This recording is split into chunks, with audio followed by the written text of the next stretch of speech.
Oxford is one of those names that if you ride a bike, you'll be aware of. They're practically part of the fabric at this point. And you probably own a few of their products yourself and never think twice about them. And most people, myself included, don't really know what goes into making those products, which is why we're here at their extensive facilities in Oxford, in the UK, to see what goes into making things like this, from their design to their testing to their creation to you actually buying them.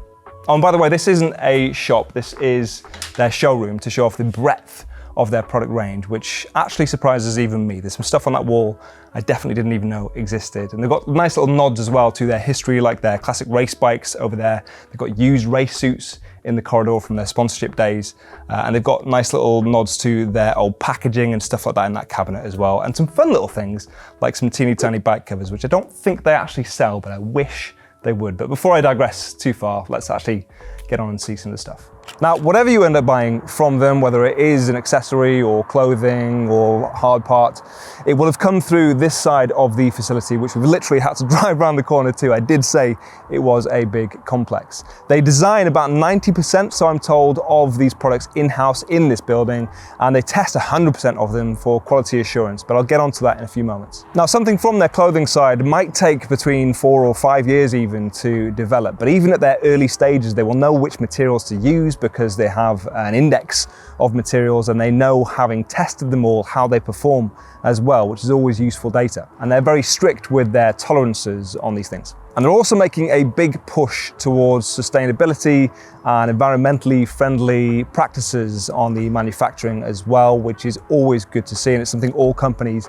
do need to do. So things like removing forever chemicals and stuff like that in the process of making their clothing. As you may assume, with a facility like this, they have various different 3D printing machines in there as well, so they can get prototypes made up of their various designs for accessories, hard parts, or even buttons and snaps on clothing, things like that. So they can actually see how they perform in the real world, and they can do theoretical tests on their strength in CAD when they're designing them, and actually see if that marries up with the prototype that they actually end up making. And if it doesn't match up, then they can go back and question why that might be and improve it before it gets sent any further down the chain. The speed and efficiency, therefore, means that they can react when they need to design something quickly. That's always a good thing.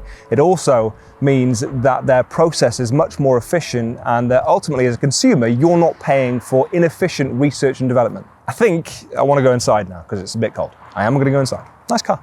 Everything they design and make has to go through rigorous testing for very obvious reasons, but multiple reasons, truth be told.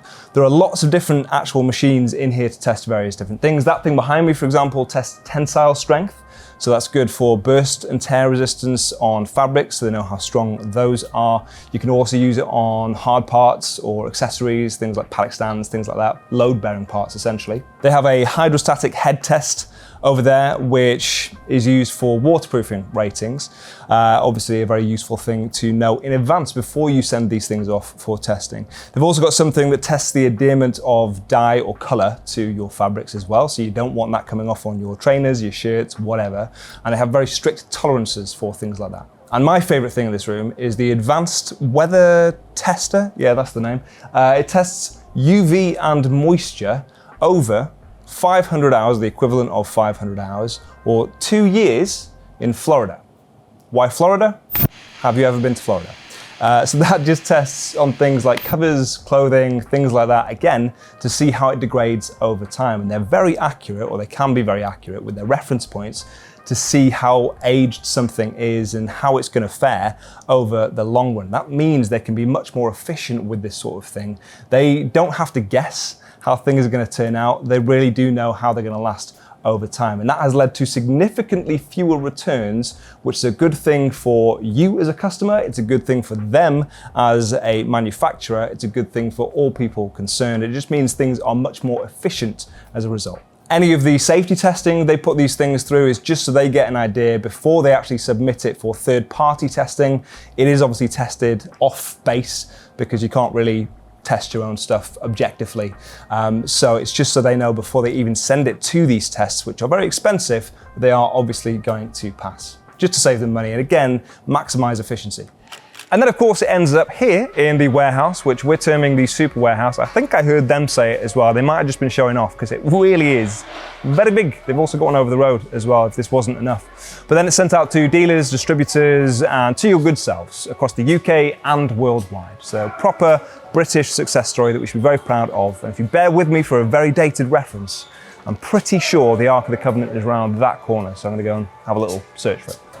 And that same effort, care and attention goes into whatever they're making. So whether you're getting yourself a brake bleeder, a chain cleaner, a paddock stand, heated grips, a jacket, gloves, boots, you name it, you'll be sure the quality is there. And they still managed to do it at an affordable price, which is quite impressive. Now, if you want to check out any of their products, links are in the description. I'll see you soon.